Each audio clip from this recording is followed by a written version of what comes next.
आप बदलाव के नाम पर जो नई चीज लाने की कोशिश कर रहे हैं महोदय, शांति स्थापित करने के लिए भाषण मत दीजिए, अशांति फैलाना बंद कर दीजिए, शांति अपने आप स्थापित हो जाएगी। नफरत करना बंद कर दीजिए, प्रेम अपने आप फैल जाएगा। किस तरह से एनसीईआरटी की किताबों में सांप्रदायिकता को परोसा जा रहा है। नीपा जैसे जो संस्थान है उसमें अघोषित तौर पर यह कह दिया गया है कि देवनागरी में लिखते हुए जो नुक्ते लगाए जाते थे, जिनको यह कहा जाता है कि वो उर्दू से आते हैं, उनको अघोषित तौर पर रोक दिया है कि नई छपने वाली किसी भी किताब में नुक्ता नहीं लगाया जाएगा, कि यह नुक्ता हटा करके उसके सहारे भी सांप्रदायिकता परोसने की कोशिश की गई। एनसीईआरटी की जो किताबें हैं उनसे हिंदू मुस्लिम एकता के जो चैप्टर हटाए जा रहे हैं, एक नया इतिहास पढ़ाने के चक्कर में बच्चों को एक झूठा इतिहास पढ़ाने का प्रयास कर रहे हैं। जामिया की लाइब्रेरी में जिस तरह से लाठियां बरसाई गई थी, उनके जख्मों के निशान आज तक नहीं सूखे हैं। अलीगढ़ मुस्लिम विश्वविद्यालय को लेकर के वहां के सांसद जिस तरह की भाषा का इस्तेमाल करते हैं वो बहुत शर्मनाक है। इतने प्रतिष्ठित शिक्षण संस्थानों को बदनाम करने के लिए जो तरीका सरकार इस्तेमाल कर रही है वो बहुत शर्मनाक है। इमरान प्रतापगढ़ी, 6 मिनट आपके पास। माइक। धन्यवाद सभापति महोदय। भूख के एहसास को शेरो सुखन तक ले चलो, या गजल को मुफलिसों की अंजुमन तक ले चलो, मुझको नज्मो जब्त की तालीम देना बाद में, पहले अपनी रहबरी को आचरण तक ले चलो। सभापति महोदय, मैं न्यू एजुकेशन पॉलिसी पे बात करने के लिए खड़ा हुआ हूं। माननीय मंत्री जी यहां मौजूद हैं। न्यू एजुकेशन पॉलिसी कहती है कि हमारा जोर टीचर्स ट्रेनिंग पर होना चाहिए, लेकिन जो नेशनल सैंपल सर्वे ऑफिस का आंकड़ा है वो कहता है कि इस देश में सिर्फ 13% टीचर हैं जो ट्रेंड हैं। तो मैं माननीय मंत्री जी से जानना चाहता हूं कि क्या जो 87% टीचर्स हैं जिन्हें ट्रेनिंग देने की अभी जरूरत है, उनको ट्रेनिंग देने के लिए हमारे पास क्या रोड मैप रहेगा, और क्या हमारे पास इतने बड़े पैमाने पर कॉलेजेस हैं, रिसोर्सेज हैं जिनसे उन्हें ट्रेन किया जा सके।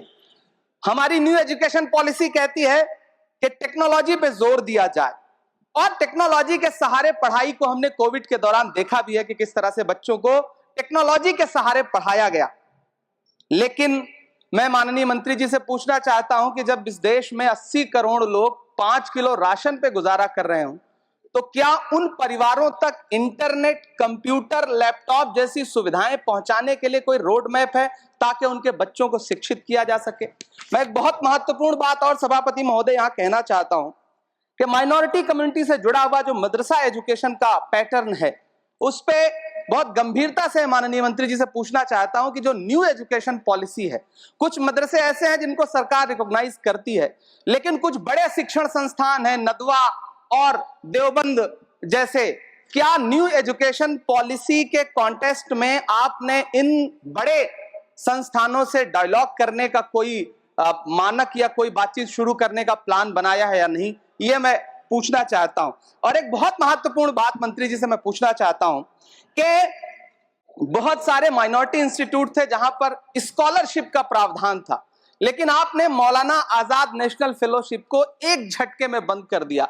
हजारों लाखों छात्र जो उस स्कॉलरशिप के भरोसे अपनी शिक्षा ग्रहण कर रहे थे। एक तरफ प्रधानमंत्री जी कहते हैं सबका साथ सबका विकास, एक हाथ में कंप्यूटर एक हाथ में कुरान, लेकिन जब स्कॉलरशिप आप बंद कर देते हैं तो गरीब तबके से आने वाला अल्पसंख्यक समुदाय के जो बच्चे हैं, उनकी शिक्षा व्यवस्था को लेकर के, उनकी शिक्षा को आगे बढ़ाने को लेकर के आपके पास क्या प्लान है। मैं माननीय शिक्षा मंत्री जी यहां पर बैठे हैं, उनसे कहना चाहता हूं कि पूरे देश में, पूरी दुनिया में प्रधानमंत्री जी जाकर के महात्मा गांधी जी की मूर्ति के सामने सर झुकाते हैं, उन्हें फूल चढ़ाते हैं, लेकिन आप ही की सरकार एनआईटी कैलीकट में प्रोफेसर साइजा ए को योजना और विकास विभाग का डीन बना देती है, जो खुल करके कहती हैं कि मेरी नजर में नाथूराम गोडसे तो बहुत महान था। तो आपकी नई एजुकेशन पॉलिसी ये है, इस दिशा में जा रही है। मैं आपके महोदय से, सभापति महोदय, ये कहना चाहता हूं कि किस तरह से एनसीईआरटी की किताबों में सांप्रदायिकता को परोसा जा रहा है।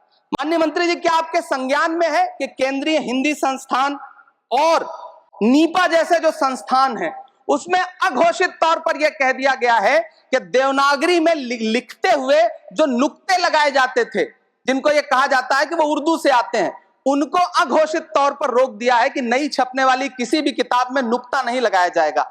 एनसीईआरटी की किताबें छापने वाले, लिखने वाले कई लोगों से मेरी व्यक्तिगत बात हुई। उनका यह कहना था कि हमें ऊपर से आदेश है, हालांकि ऐसा कोई लिखित आदेश नहीं है। तो मैं आपसे जानना चाहता हूं कि यह नुक्ता हटा करके आप देवनागरी भाषा को मजबूत कर रहे हैं या उसे कर्कश और कमजोर बना रहे हैं? यह मेरा माननीय मंत्री जी से अनुरोध है और यह मैं उनसे जानना चाहता हूं। सभापति महोदय, पीएम श्री विद्यालय को लेकर के बहुत बातें हुई। मैं एक चीज कहना चाहता हूं कि गाजीपुर एक जिला है उत्तर प्रदेश में, वहां वीर अब्दुल हमीद विद्यालय है धामूपुर गांव में। पिछले दिनों पीएम श्री कंपोजिट स्कूल का नाम लेकर के उस स्कूल का नाम बदल दिया गया। उसके सहारे भी सांप्रदायिकता परोसने की कोशिश की गई। जब सोशल मीडिया पे बहुत हंगामा खड़ा हुआ, हम सारे लोगों ने आवाज उठाई, तब फिर से बेसिक शिक्षा अधिकारी ने नाम बदल करके पुनः उसका नाम वीर अब्दुल हमीद, जो परम चक्र विजेता हैं, उनके नाम पे करने का काम किया। ये इस योजना के थ्रू भी सांप्रदायिकता को जो परोसने का काम किया जा रहा है, उसको मंत्री जी के संज्ञान में है यह बात या नहीं, और रोकने के लिए क्या काम करेंगे? एनसीईआरटी की जो किताबें हैं उनसे हिंदू मुस्लिम एकता के जो चैप्टर हटाए जा रहे हैं। महोदय, एनसीईआरटी की किताबें बच्चों का ज़हन तैयार करती हैं। आप बेसिक तौर पे एक नया इतिहास पढ़ाने के चक्कर में बच्चों को, छोटे बच्चों को जो गुमराह करके उनको एक झूठा इतिहास पढ़ाने का प्रयास कर रहे हैं, आगे चल के दुनिया में वो बच्चे कहां सस्टेन करेंगे? तो मैं माननीय मंत्री जी से कहना चाहता हूं कि शिक्षा और धर्म को एक दूसरे से अलग रहना चाहिए। मैं आज इस विषय पे बात करते हुए एक बहुत महत्वपूर्ण बात और कहना चाहता हूं कि दिल्ली विश्वविद्यालय में पाठ्यक्रम में जो बदलाव किए गए हैं, जिसमें राजनीति विज्ञान के पाठ्यक्रम से भीमराव रामजी अंबेडकर, मोहनदास करमचंद गांधी, मोहम्मद इकबाल और भारत के संविधान पर आधारित शोध पत्रों को हटाया गया है। दलित लेखक बामा और सुकीरथ राणा को अंग्रेजी पाठ्यक्रम से हटाया गया है। क्या ये चीजें माननीय मंत्री जी के संज्ञान में है? समय बहुत कम है। मैं इस नई एजुकेशन पॉलिसी पर आदरणीय मंत्री जी से और सरकार से इतना कहना चाहता हूं कि आप बदलाव के नाम पर ये जो नई चीजें लेकर के आ रहे हैं, कैंपस में जिस तरह की गुंडागर्दी है, अभी एक माननीय सदस्य ने बोलते हुए जेएनयू का जिस तरह से जिक्र किया कि जेएनयू में इस तरह के नारे लगे, कुछ नकाबपोश लोग आते हैं, नारे लगाते हैं, चले जाते हैं, पुलिस सालों साल गुजरने के बाद उन नकाबपोश लोगों को ढूंढ नहीं पाती है। इतने प्रतिष्ठित शिक्षण संस्थानों को बदनाम करने के लिए जो तरीका सरकार इस्तेमाल कर रही है वो बहुत शर्मनाक है। पिछले दिनों एक महिला भी नकाबपोश, जिसने छात्रावास में लाठी बरसाई थी, डंडे चलाए थे, वो आज तक उसकी पहचान नहीं की जा सकी, दिल्ली पुलिस उसे ढूंढ नहीं सकी।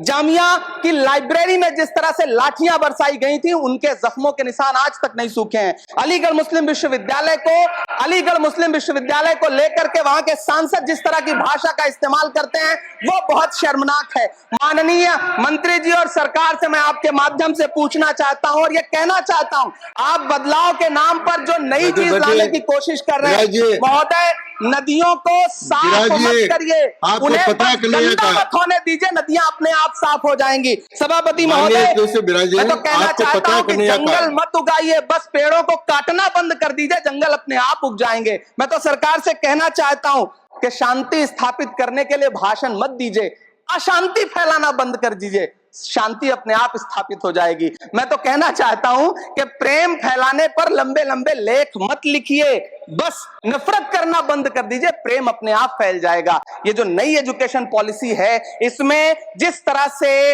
गरीब तबके के लोगों को, हाशिए पर मौजूद लोगों को शिक्षा से दूर करने का प्रयास किया जा रहा है, वो बहुत शर्मनाक है। शिक्षा को निजीकरण की तरफ जिस तरह ले जाया जा रहा है, वो बहुत शर्मनाक है। माननीय मंत्री जी इस पर सोचें और इसे सुधार करने का प्रयास करें। इस सदन की तरफ से शायद इससे बेहतर बात, इससे बेहतर सुझाव हम नहीं दे सकते। बहुत बहुत धन्यवाद। नेशनल दस्तक की आपसे गुजारिश है कि अगर इसको बचाना चाहते हैं तो नेशनल दस्तक को सब्सक्राइब करने के लिए रेड कलर के सब्सक्राइब बटन को दबाएं, फिर बेल आइकन की घंटी दबाएं। नेशनल दस्तक को बचाने के लिए बहुत जरूरी है कि हर खबर को शेयर करें, लाइक करें, कमेंट जरूर करें।